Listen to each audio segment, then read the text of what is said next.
Welcome to True Crime Case Studios, where we delve into the darkest corners of human nature to uncover the truth behind some of the most shocking crimes.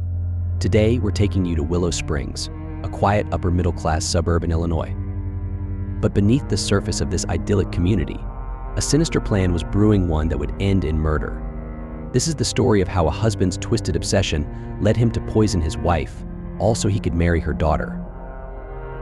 Linda Palmer was a 48-year-old woman with big dreams and a loving family in Willow Springs, Illinois. She was well known in the community for her friendly nature and warm smile. Linda was the kind of person who always stopped to chat with neighbors and was happy to help whenever needed. She was active in the local community, often participating in church events and organizing neighborhood barbecues. Linda's friendly nature made her well-liked by everyone who knew her. Linda lived in a charming two-story home on a tree-lined street in Willow Springs, a suburb of Chicago known for its beautiful architecture and strong sense of community. Willow Springs is often described as having a boho chic vibe, with its famous liberal politics, a mix of old and new homes, local coffee shops, and a vibrant art scene. Linda's home was filled with family photos, cozy furniture, and a kitchen that always smelled of freshly baked cookies. Linda loved cooking and was known for her famous chocolate chip cookies, which she often brought to work or shared with neighbors. Linda was married to Peter Palmer, a man 16 years her junior. Despite the age difference, Linda and Peter appeared to be a happy couple. Peter worked for a health insurance company and was often busy with work, but the couple made time for each other. They had been married for 5 years and lived with Emma Stone, Linda's 19-year-old daughter from a previous marriage. Emma was a bright and ambitious college student with dreams of becoming a doctor. Linda was proud of her daughter and supported her in every way she could. In the weeks leading up to her death, Linda was planning a family vacation to Orlando. She was excited about the trip and talked about it constantly. She had recently purchased a new suitcase and was filling it with summer clothes, sunscreen, and a new pair of sandals. Linda loved spending time with her family and couldn't wait for the vacation. But her excitement would be cut short forever when, on the morning of April 17, 2019, she was found dead in her home. That morning, Willow Springs was just waking up. It was a cool, overcast day typical of spring in Illinois. The neighborhood was quiet, with only a few early risers walking their dogs or grabbing their morning coffee from Starbucks. Linda Palmer had always been an early bird, but that day, something was wrong. At around 8:30 a.m., Emma Stone, Linda's 19-year-old daughter, went down to the kitchen and found her mother lying on the floor, unresponsive. Beside her was a can of Linda's favorite drink, Diet Pepsi, spilled on the floor. The sugary liquid slowly seeped into the grout between the tiles. Panicked, Emma screamed and immediately called 911, her hands shaking as she dialed. The operator's voice tried to calm her down, but Emma was too overwhelmed. She was crying and begging for someone to come quickly. When the paramedics arrived just minutes later, they found Emma in shock, pacing back and forth in the living room. The house was eerily quiet, except for the sound of the 911 call, still echoing from Emma's phone on the kitchen counter. The paramedics rushed to Linda's side, but it was too late. Linda was declared dead at the scene. Emma couldn't believe what was happening. Just the day before, her mother had been excitedly talking about their upcoming vacation, picking out outfits, and making plans. Now she was gone, and Emma was left feeling lost and confused. As the paramedics worked, Emma called her stepfather, Peter Palmer, who was at work at the time. Peter's reaction was hysterical. He began wailing, almost screaming, as Emma sobbed into the phone. He told her he would leave work right away, but he sounded almost insane with grief. The Willow Springs Police Department quickly responded to the scene at the Palmer residence. Detective Karen Mendoza, who had been with the department for over 15 years, led the investigation. Mendoza was known for her sharp eye and methodical approach. She had a reputation for solving even the most challenging cases. When she arrived at the scene on the morning of April 17, 2019, she immediately sensed something was off. The Palmer home was a typical well-kept suburban house, with a neat lawn and a garden that was beginning to bloom with the first signs of spring. Inside, the house was clean and organized, the only sign that something was out of the ordinary being Linda Palmer's lifeless body on the kitchen floor. Next to her was a can of Diet Pepsi, America's nostalgic favorite drink, spilled around her. Detective Karen Mendoza and her team began their work by securing the crime scene. They quickly put up yellow tape around the perimeter of the house and stationed officers at the entrance to keep onlookers and neighbors at a distance. The investigators carefully examined the kitchen. There were no signs of forced entry, and nothing seemed out of place. Linda's purse was on the counter, untouched, and the back door was locked from the inside. The team noticed that the Diet Pepsi can was still relatively full, with only a small amount spilled on the floor. This caught Mendoza's attention, and she instructed the crime scene unit to collect the can as evidence, along with the remaining liquid. The team also took samples from the kitchen counter and floor to test for any unusual substances. They photographed the scene from every angle, documenting every detail. An autopsy was ordered to determine the exact cause of Linda's death. The paramedics on the scene had suspected a heart attack, but Mendoza wasn't so sure. There was something about the way Linda was positioned and the fact that she had been drinking her favorite soda just moments before that made Detective Mendoza suspicious. As the investigation continued, the detectives combed through the house for more clues. They searched Linda's personal belongings, looking for anything that might suggest foul play. Her phone was also taken as evidence, with the intention of checking her recent calls and messages. Detective Mendoza knew this case would require careful examination. There was much more to Linda's death than met the eye. With Linda Palmer's death under investigation, the police turned their attention to those closest to her. The first person they questioned was her husband, Peter Palmer. Peter Palmer, 32 years old, was much younger than Linda. He worked for a health insurance company in Chicago and had a reputation for being handsome, charming, and successful. He seemed to have it all: a stable job, a nice home, and a wonderful family. But as the detectives dug deeper, they uncovered a different side of Peter. Peter had met Linda 6 years earlier when he was working as a junior analyst at the insurance company. Linda, a widow at the time, had been charmed by his youthful energy and confidence. They married a year later, and Peter became the stepfather to Emma, who was then 13. On the surface, their marriage seemed solid, but friends noticed that Peter had become more distant from Linda in the past year. He spent longer hours at work, often coming home late or claiming he had to travel for business. During his first interview with the police, Peter appeared calm, even cold. He expressed shock over Linda's death, but his emotions seemed muted. He told Detective Karen Mendoza that he had been at work when it happened and had rushed home as soon as Emma called him.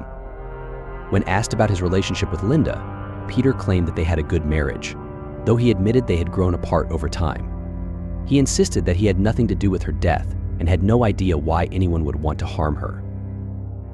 However, as the interview continued, Detective Mendoza's suspicions grew. Peter was too composed, too controlled.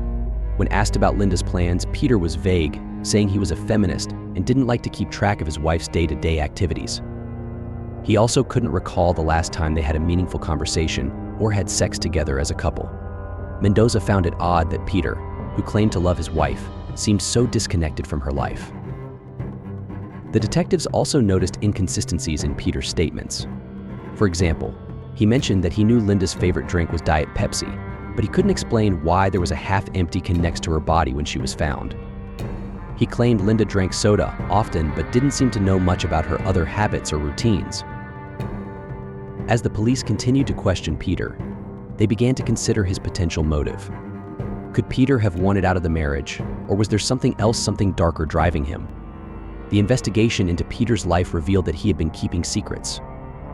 One of the most shocking was his sexual obsession with his stepdaughter, Emma. This revelation gave the police a new angle to pursue. If Peter was in love with Emma, it could explain why he might want Linda out of the way. But proving that Peter was involved in Linda's death would require much more evidence. Detective Mendoza knew they had to be thorough, carefully piecing together the puzzle that was starting to form. The next person the police investigated was Emma Stone, Linda's 19-year-old daughter from a previous marriage. Emma was a bright and determined young woman, well on her way to becoming a doctor. She was a pre-med student at Northwestern University in Chicago, where she had earned a scholarship for her academic excellence. Emma was known for her kindness and dedication to her studies, often volunteering at local hospitals and tutoring underprivileged students. Emma had always admired her mother, seeing Linda as a role model of strength and compassion. The two were incredibly close, often spending weekends shopping, watching movies, or just talking about life while cuddled up in bed. Linda had been Emma's biggest support, especially after the death of Emma's biological father when she was just a child. That loss had forged an incredibly strong bond between mother and daughter, making Linda's sudden death even more devastating for Emma. When the police first approached Emma, she was visibly distressed. The pain of losing her mother was compounded by the shock of finding her dead. Emma told the detectives that she had been studying for an upcoming biology exam when she decided to take a break and grab a snack. She went to the kitchen and found her mother on the floor, unresponsive, with a can of Diet Pepsi nearby. In a panic, Emma called 911, hoping with all her might that it wasn't too late. During the interview, Emma was cooperative but deeply emotional. She described her mother's recent mood as happy and content, with no signs of stress or unhappiness. Emma couldn't think of anyone who would want to harm Linda, describing her as someone who was loved by everyone who knew her. When the police asked about her relationship with Peter, her stepfather, Emma spoke highly of him, saying he was a sweetheart and that she saw him as a supportive father figure. She was completely unaware of his secret sexual obsession with her, a fact that deeply concerned the police and made them somewhat suspicious. As the detectives, led by Karen Mendoza, delved deeper into Emma's life, they found nothing to suggest that she was involved in her mother's death. Her alibi checked out. Emma had been in her room, absorbed in her studies, at the time of the murder. Her social media activity reflected the typical life of a college student at Northwestern University, with posts about school, friends, liberal political causes, and upcoming exams. There were no signs of secret relationships or troubling behavior. However, the police remained suspicious of the dynamics within the Palmer household. They wondered if Emma could have been an unwitting pawn in Peter's plan. If Peter's sexual obsession with Emma was as intense as they suspected, it could mean that Emma was also in danger. But for now, there was no evidence linking Emma to the crime, leaving the detectives to focus elsewhere. The third person the police questioned was Jessica Miller, Linda's closest friend and confidante. Jessica, 45, was a real estate agent who had known Linda for over a decade. The two women had bonded over their shared experiences as working women in Willow Springs and had become inseparable over the years. Jessica was often seen at Linda's house, helping with community events or simply sharing a glass of wine in the evenings. To those who knew them, their friendship seemed unbreakable, a bond built on trust and mutual respect. However, the police soon discovered that Jessica had been hiding a significant secret. Despite her apparent loyalty to Linda, Jessica had been having an affair with Peter Palmer. This revelation shocked everyone who knew the trio, especially given the deep friendship between Jessica and Linda. According to Jessica, the affair had started about a year before Linda's death. She claimed it began innocently enough, with Peter coming over to one of Jessica's famous hot tub parties alone. After some flirtatious banter, things quickly escalated into a full-blown sexual relationship. Jessica admitted to feeling guilty for betraying her friend, but said she couldn't resist Peter, whom she described as hot. When the police interviewed Jessica, she was nervous and defensive. She knew that her affair with Peter placed her under suspicion, but she insisted that she had nothing to do with Linda's death. Jessica claimed to be deeply sad about Linda's passing and had even considered reducing how often she had sex with Peter because of the guilt she felt. However, she also revealed that Peter had recently told her he was in love with someone else, leaving her devastated. Jessica didn't know who the other woman was, but suspected it might be someone younger, possibly Emma. The detectives pressed Jessica for more details about her sexual relationship with Peter and her whereabouts on the day of Linda's death. Jessica stated that she had been at a real estate showing in a nearby town and had clients who could verify her alibi. The police followed up on this, confirming that Jessica was indeed with clients at the time of the murder. However, they couldn't ignore the possibility that Jessica might have been involved in some way, given her emotional turmoil and jealousy over Peter's shifting affections. Shortly after 9 a.m., the weather in Willow Springs, Illinois, was cool and cloudy, typical of an Illinois spring, as the investigators continued searching for clues. They received a significant breakthrough in the case when the toxicology report came back from the lab, revealing that the cause of Linda Palmer's death was cyanide poisoning. The lethal substance had been mixed into her can of Diet Pepsi, confirming that her death was not a natural occurrence but a deliberate act of murder. The revelation of cyanide as the murder weapon shocked the investigative team. Cyanide is a rare and deadly poison, often associated with high-profile espionage cases. The detectives knew they were dealing with a premeditated crime. Someone had gone to great lengths to plan and execute Linda's murder. This new evidence shifted the focus of the investigation, giving the police a clear direction. The detectives immediately revisited the crime scene, looking for any trace of the poison or clues about how it might have been introduced into Linda's drink. They examined the Diet Pepsi can, the surrounding area in the kitchen, and any containers or objects that might have come into contact with the poison. Forensic experts were called in to analyze everything from the remnants of the drink to fingerprints on the can. Although no direct trace of cyanide was found in the kitchen, the forensic team did find traces of the poison on the rim of the can, confirming that it had been deliberately tampered with. But this discovery raised more questions: who had access to the poison, and how did they introduce it into Linda's drink without her noticing? The police began delving into the backgrounds of all the suspects, looking for any history of chemical knowledge or access to dangerous substances. They also examined recent purchases and online searches that might indicate someone had been researching or acquiring cyanide. The detectives knew that cyanide wasn't something one could easily obtain. Whoever used it had likely done some serious planning. This new evidence also put pressure on the suspects. The police re-interviewed them, focusing on their knowledge of poisons and any suspicious behavior leading up to Linda's death. The detectives were determined to uncover who had the means and motive to commit such a calculated crime. With the case now definitively pointing to murder, the investigation took on a new urgency as they closed in on the truth. On April 20th, 2019, just before noon, the police made a breakthrough in the investigation that would lead them directly to the killer.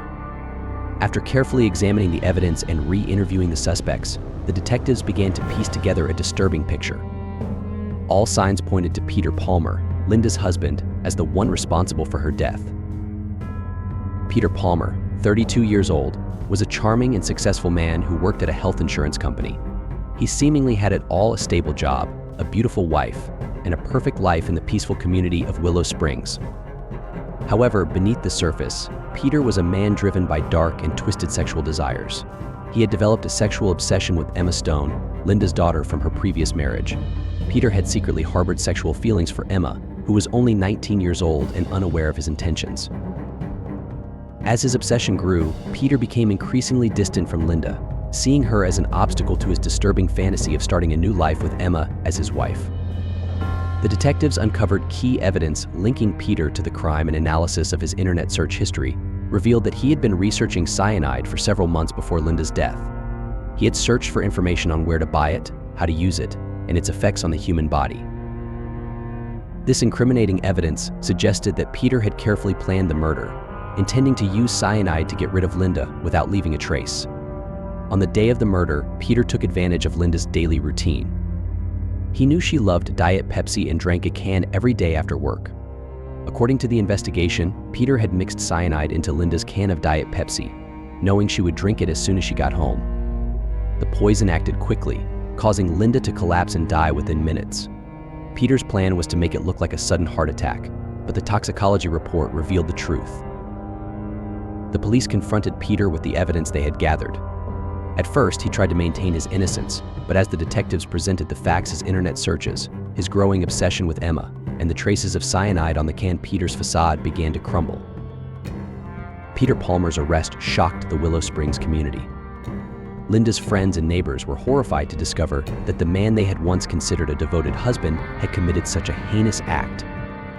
Emma was devastated by the revelation, struggling to accept that the man she had viewed as a father figure had been secretly plotting against her mother.